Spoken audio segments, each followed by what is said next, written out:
สวัสดีทุกคนนี่แมนภาพจากมุมหนึ่งของแขวงสวรรณเขตที่แนมเห็นทางฝั่งไทยเนาะและมื้อนี้แอดมินจะพาทุกคนมาชมบรรยากาศอยู่ที่แคมป์ของทางฝั่งสวรรณเขตก่อนมื้อออกพรรษาว่าจะมีกิจกรรมอย่างแน่ที่เกิดขึ้นอยู่แคมป์ของแห่งนี้เนาะในระหว่างตอนกลางวันและกลางคืนจะเป็นแบบใดจะมีหยังเกิดขึ้นลองมาหาชมกันเลย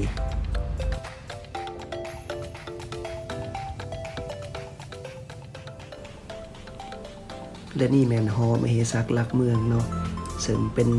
สิ่งเคารพบูชาของชาวเมืองนครไกรสอนบริหารไผกายไปกันมากับเขามากราบไหว้เนาะเพื่อความเป็นสิริมงคลให้แก่ตนเองและที่เห็นนี่แมนวัดใหญ่ชัยภูมิเนาะซึ่งเป็นวัดเก่าแก่ของแขวงสวรรณเขต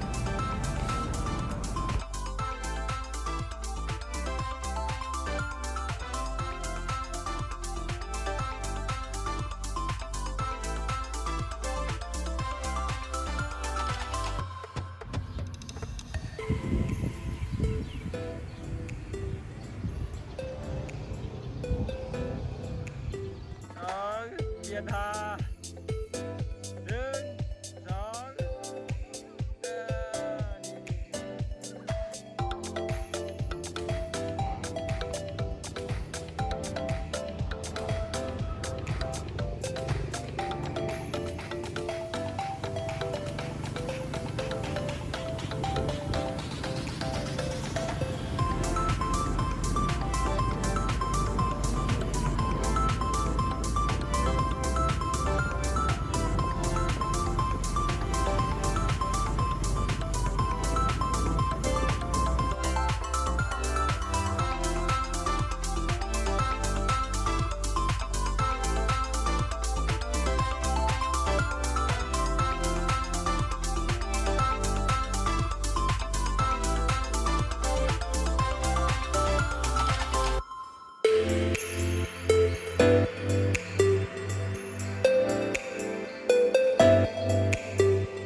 วันนี้เป็นบรรยากาศยามค่ำคืนอยู่แคมป์คลองเนาะวันที่ใกล้จะออกพรรษาแล้วมาเบิ่งกันเลยเนาะมันจะม่วนสำใด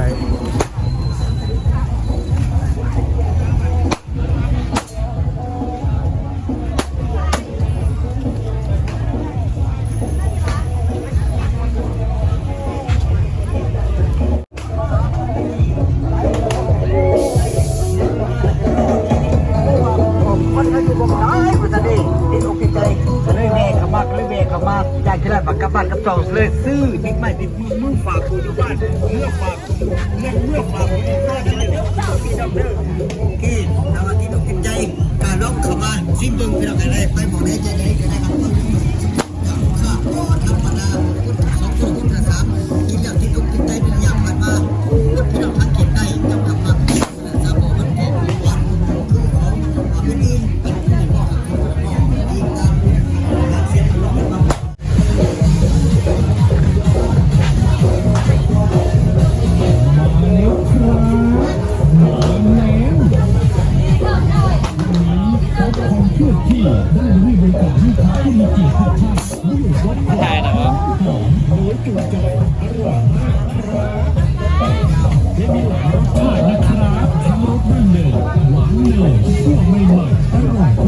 เชิญเข้ามาตักมาชิมได้เลยครับยินดีให้บริการครั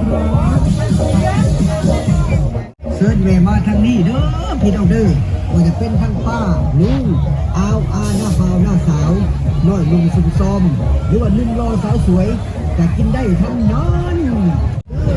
นายคุณกินแล้วก็มาเที่ยวหอมหวานมันเองดีมีน้ำมันผสมมีแต่เลื่อยน้ำตาลได้หักเข้าไปเริ่มไปกระว่าปกคนสูตรดั้งเดิมแท้ปีนี้ไหนยังไม่ได้กินยังไม่ได้กินยีบเข้ามาวันนี้กระติกแจ้งเลยเข้ามาสืบทางมาสอบถึงว่าอันนี้พูดมันต้องการอะไรเนาะเพื่อนเริ่มสิอันดาโชว์เนี่ยอันดาว้าวรางวัลเลย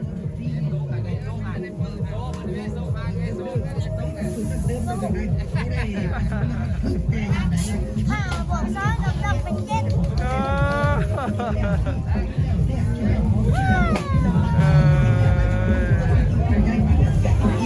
ว่ามีของไอซิมว่าจังจ้ะมีของไอซิมได้ทิพย์ไปกินใจ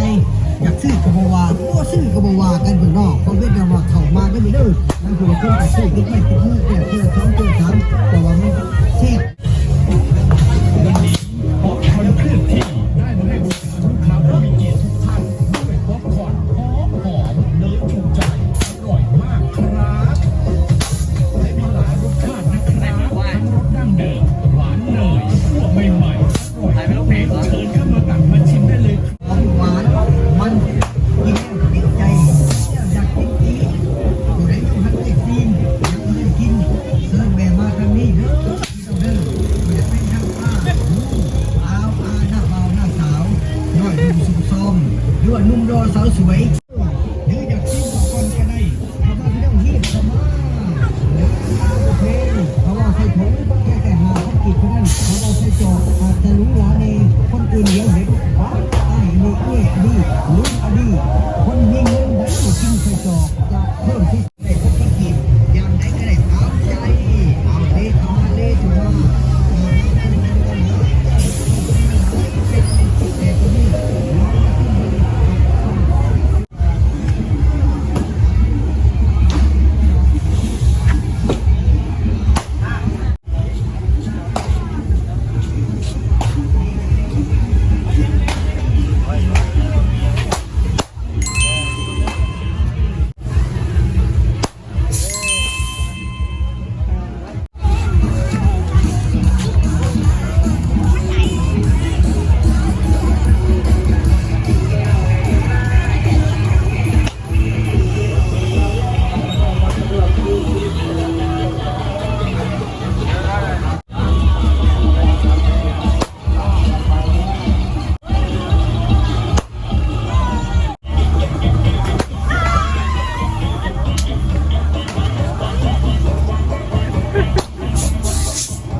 ที่ใส่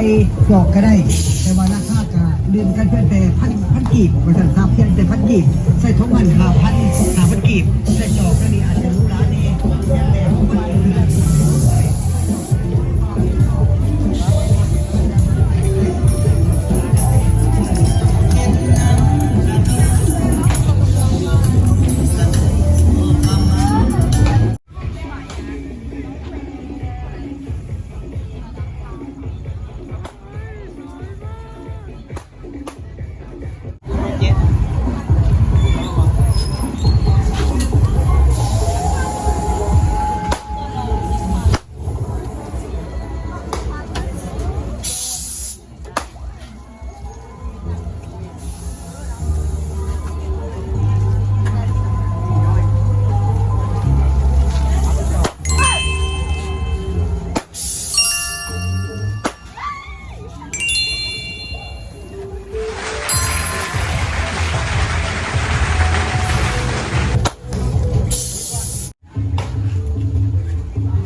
ผู้ละดอกนะ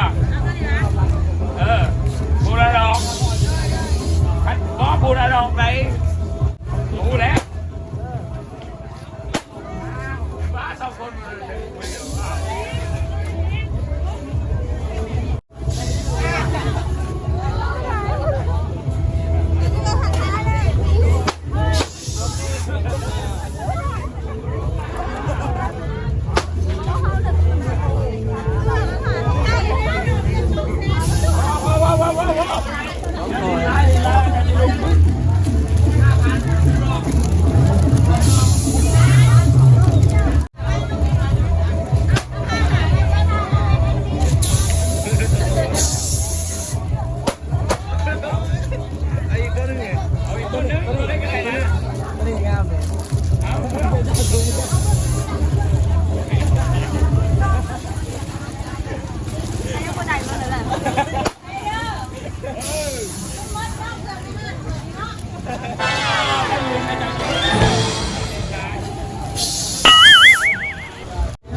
เอาแบบนี้ มีกับข้าว 3 สี 1 2แล้วอีกสีขาวอีกแบบหนึ่งสีขาวแต่เขาถ่ายจังเลยเด้อถ่ายคนงาม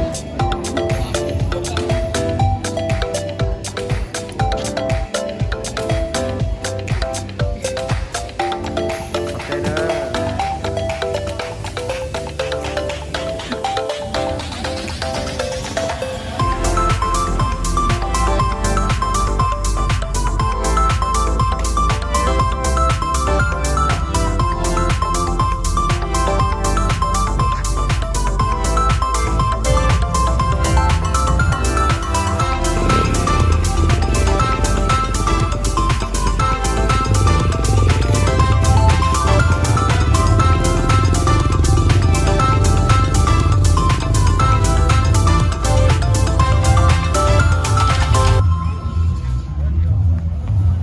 ปกติขาย35 วะ ตัวโอเคเนาะ เอา2ตัวบะให้เขาอื่นไหน ฉันเอา2 ตัวเลยให้ถ่ายได้บ่ล่ะอุ้ยยังมีอยู่ ตื่น เด็ ดิ กละเอาเลย อ๋อผู้สาวขาย โอเคเอา2 ตัวเลย ใส่กล่องอ่ะ แมน อ้าวเราเอาบนเดียว อ๋ออยากได้อะไรปั้นไอ้เพื่อนอยากได้เท่าไหร่หรออยากได้จากโตหรอ เดี๋ยวบะเอาคน โอ ละ เค ตัว ปั้น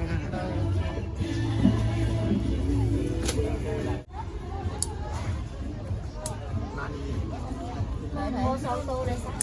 เด็กของเราเอาตัวนี้แล้วก็ปั้นให้เจ้าตัวหนึ่งเนี่ยแหละ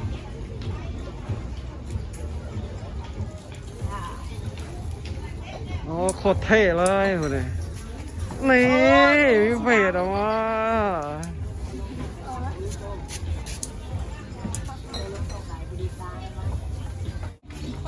นี่ ต้องเนี่ย ดอกชีสเนี่ยนะ ปังห่านยังเนาะเนี่ย อีกปลาหมึกปังๆเลย ปิ้งปลาหมึกปังโอ้ห่านดังแน่นอน ตลาดลาดเจริญจะมีเด้อ ตลาดลาวเจริญกับพี่เนาะ โดยเครื่องเด้อ เดี๋ยวขึ้นไปเบิ่งกันเลยเนาะ เดี๋ยว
สมกันได้สุดเด้อบางคนคนกล่าวว่าคิดอกติดใจอยากซื้อก็เอาไปอย่างเดียวเนาะอยากทิ้งเวลาก็ได้ฮิบเข้ามาก็ได้ซื้อ